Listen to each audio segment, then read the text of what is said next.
President Tinubu to ensure Nigeria achieve double-digit economic growth and tackle inflation.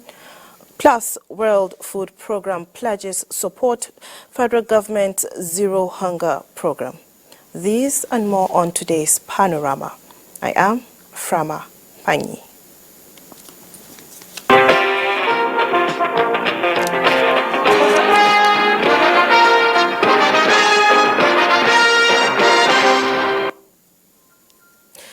A 15-man inter-ministerial committee for Nigeria's 63rd independence anniversary has been inaugurated by the Secretary to the Government of the Federation, George Akume.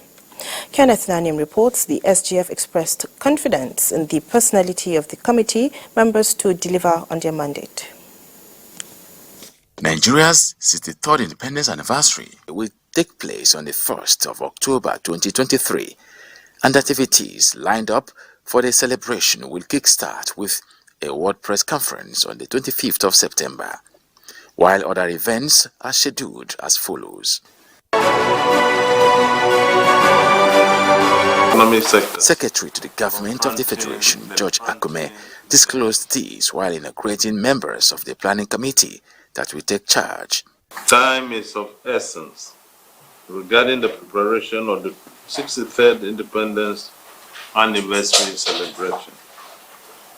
The proposed activities for the celebration would be subject to finalization by the Interministerial Committee.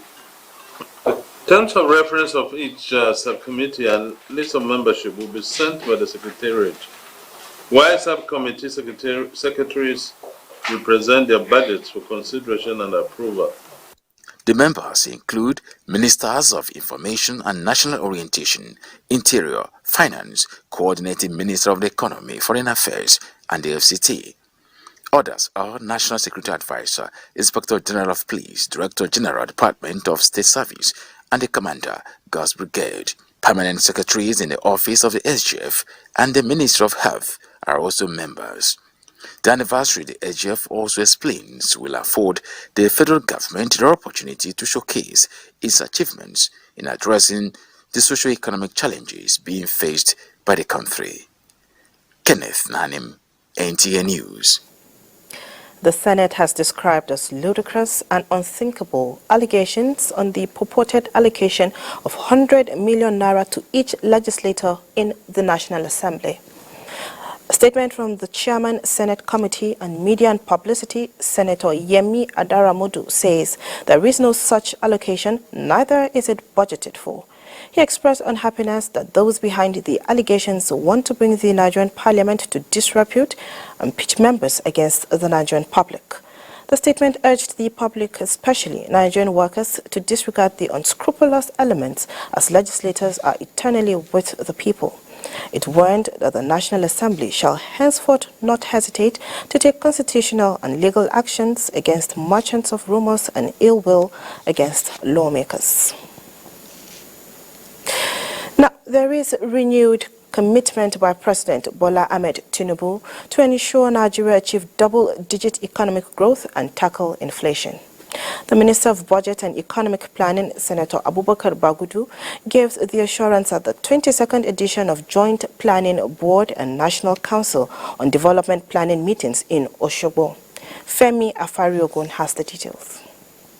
The 22nd edition of Joint Planning Board and National Council on Development Planning is the first for the Minister of Budget and Economic Planning, Abubakar Bagudu, as he notes that examples from countries that have achieved development have shown that planning plays a crucial role in economic takeoff.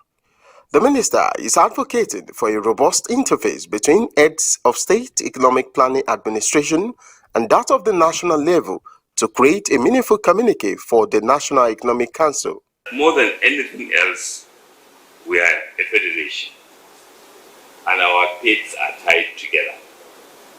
And the more we reflect on our shared values, our shared goals, and cooperate, the quicker will we achieve growth and development that will include all. Osun State Governor Senator Ademola Adeleke, who highlighted that the state is growing economically called for concerted effort towards national economic development. It is crucial that we come together to chart a course that ensures not only growth, but sustainability for all Nigerians. Stakeholders, including the Acting Comptroller General of Customs, believe the deliberation will impact the nation's economic trajectory. I'd like to assure you all that the Customs will remain steadfast in our commitments to supporting and aligning with national development agenda. For 3 days, the focus of the seasoned bureaucrats and economic specialists, both at the federal and state levels, have been on how to use energy sufficiency, food security, and human capital development to increase the gross domestic product of Nigeria. In Oshogbo, Femi Afariogun, NTA News. The federal government says a renewed partnership with solid minerals endowed states will be strengthened to harness potential of the non-oil sector for improved revenue and job creation. Minister of Solid Minerals Development Dele Alake said this when he received Governor of Nasarawa State Abdullahi Sule. Aliyu Tijani reports. The renewed partnership between federal government and Nasarawa is to see how mineral resources in the north-central state can be harnessed for the benefit of the government and its people. Ending illegal mining is key in achieving desired results under the renewed hope mantra of the present government, and Minister of Solid Minerals Development says state government must work with federal government to end the menace by identifying perpetrators of the act. He says the present administration is committed to making solid mineral sector one of the major sources for the government. We are putting the mechanisms together.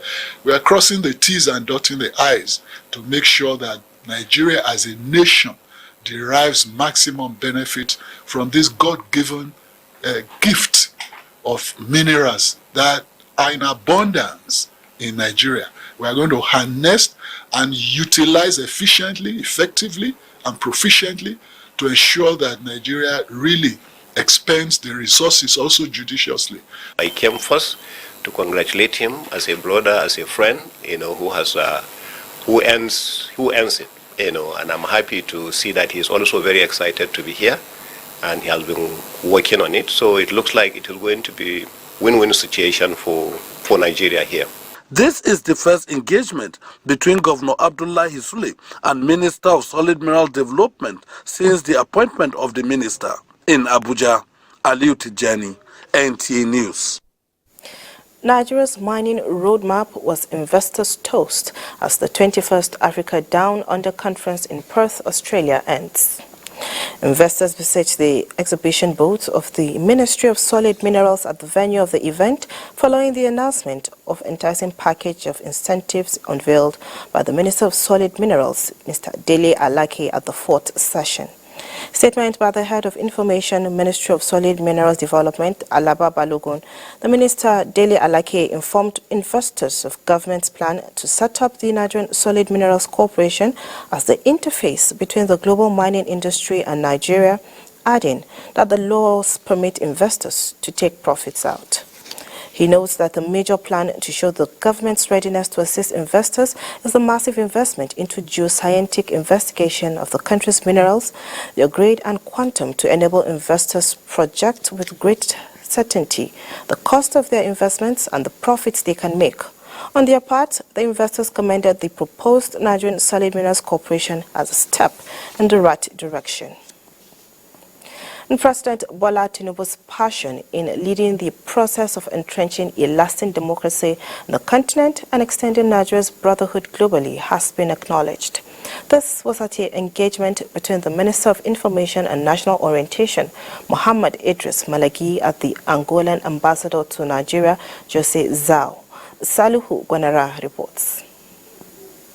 In the desire to sustain mutual bilateral interest between both countries, the Angolan ambassador to Nigeria, Jose Zhao, made presentations on his country's plan to key into the policies of the current administration with a renewed vigor to promote businesses and review the MOU on effective communication through media exchange. It's my first meeting, and For me, today is a special day. You are aware of Nigeria's stance, especially on the African continent.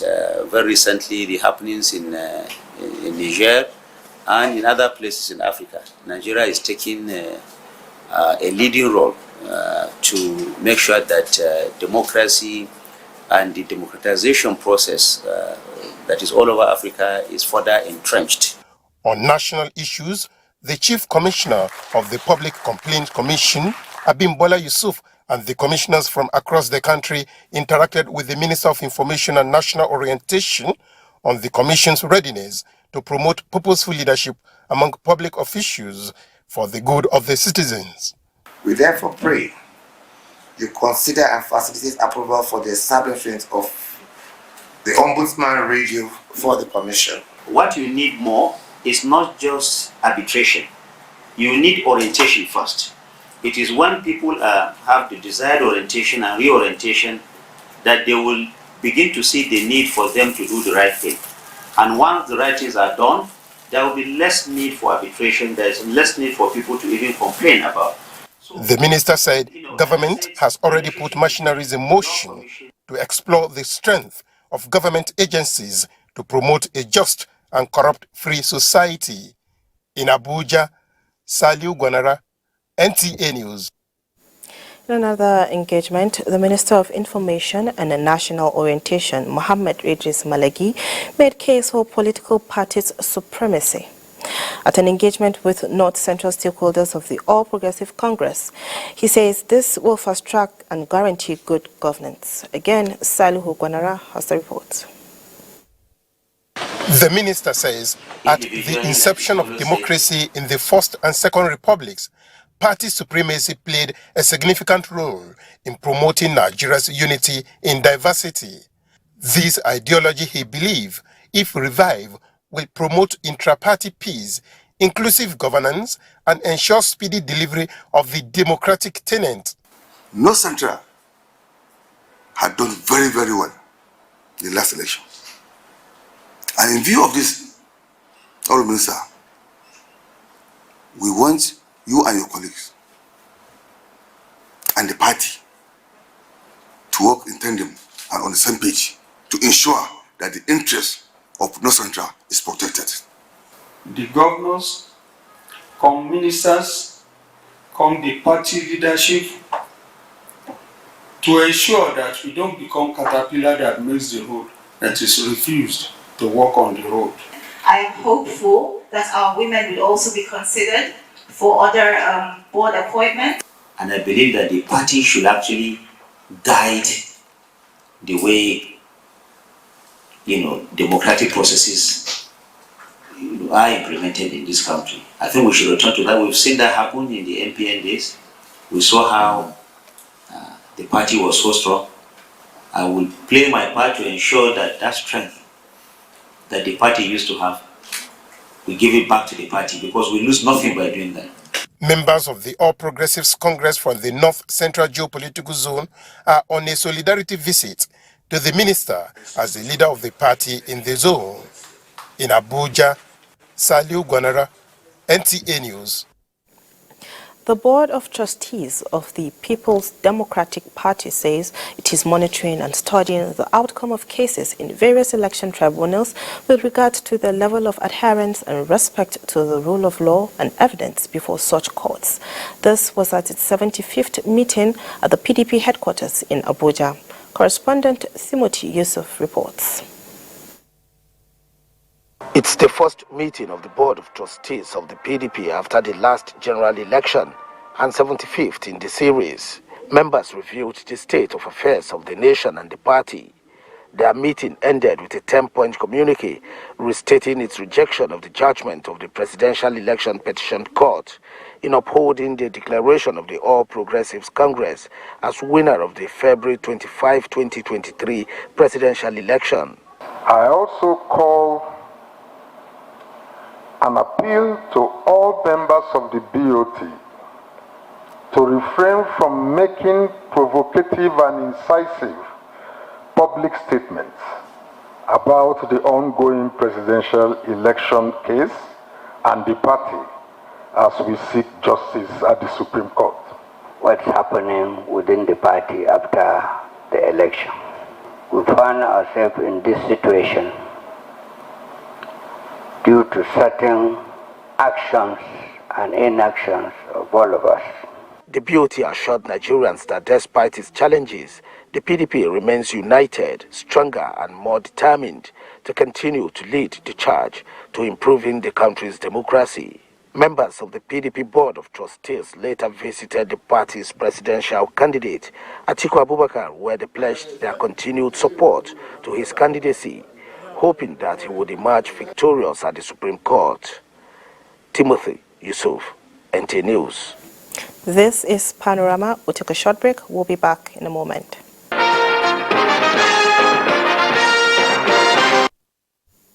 And now, talking health. Gavi will prioritize Nigeria in the rollout of the new malaria vaccine. Coordinating Minister of Health and Social Welfare, Professor Muhammad Ali Pate, stated this in Karu local government area of Nasarawa State, where he led the Gavi team to assess its intervention in primary healthcare services on the state. Uche Ugochukwu reports. New Karu local government area of Nasarawa State, with a population of an estimated 2 million due to its proximity to the Federal Capital Territory, has been lauded for its record high vaccination rates. This is why Gavi, which is a key partner in vaccine interventions, is in the state for first-hand assessment and to interact with healthcare givers and the people towards identifying the challenges Nigeria is facing in the efforts to reach the 2.2 million unvaccinated children. I look forward to take back the learnings to our organization and reflect on how we can further help the country of Nigeria, the states, the communities. Because each of Africa has to make a difference. Nigeria matters.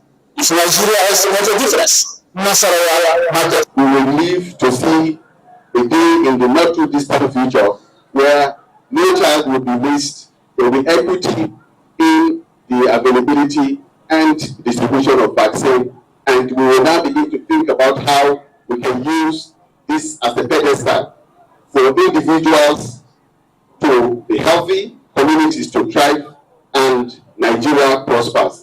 On getting to the local government area, the first point of call of the team was the palace of Esu Karu, Lukapanya. The traditional and political sectors of the state have established a mutually beneficial synergy. And as a government, the federal government is committed to work with the state governments, the community leaders, to ensure that every Nigerian child ultimately gets the benefit of these life-saving tools of vaccines. All hands are urged to be on deck to achieve the renewed hope agenda of the present administration for better health for Nigerians. Uche Ugochukwu, NTA News. Now, the World Food Programme has pledged to support President Tinubu's Zero Hunger Program under the Federal Ministry of Humanitarian Affairs and Poverty Alleviation. Country Director of World Food Programme Dave Stevenson made this known when he led a team of the United Nations Agency to the Minister for Humanitarian Affairs and Poverty Alleviation, Dr. Betta Edu, in Abuja. Ruth Aguele reports. Zero hunger is one of the 17 Sustainable Development Goals, which is expected to change the dynamics in developing countries. For Nigeria, attaining such goal is part of the mandate being championed by the Ministry of Humanitarian Affairs and Poverty Alleviation. In achieving this feat, the World Food Programme has come to lend its support with a commitment to spend $2.5 billion to fight hunger in the country in the next 5 years. We have over 133 million Nigerians that are actually affected by multidimensional poverty. And one of the biggest challenge is actually hunger.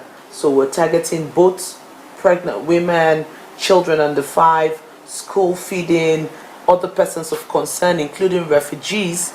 Part of innovation which the ministry is expected to bring on board is the humanitarian hub, which will be established across 774 local government areas across the country. We talked about the World Food Program's potential to support those hubs through buying food locally and also providing assistance in the cash transfer in food voucher network that we have primarily been focusing on in the northeast of the country. With the commitment and action taken by both parties, they are optimistic that the goal towards alleviating poverty in the country will soon be a reality. In Abuja, Ruth Aguele, NTA News. Now, efforts are being intensified by relevant authorities towards curtailing the menace of boat mishap along the riverine areas. Part of the measures is the visit of the officers of the Nigerian Inland Waterways to Dendu community in Adamawa State on safety measures enlightenment campaign following boat mishap that occurred recently in the area. Usman Mukhtar reports.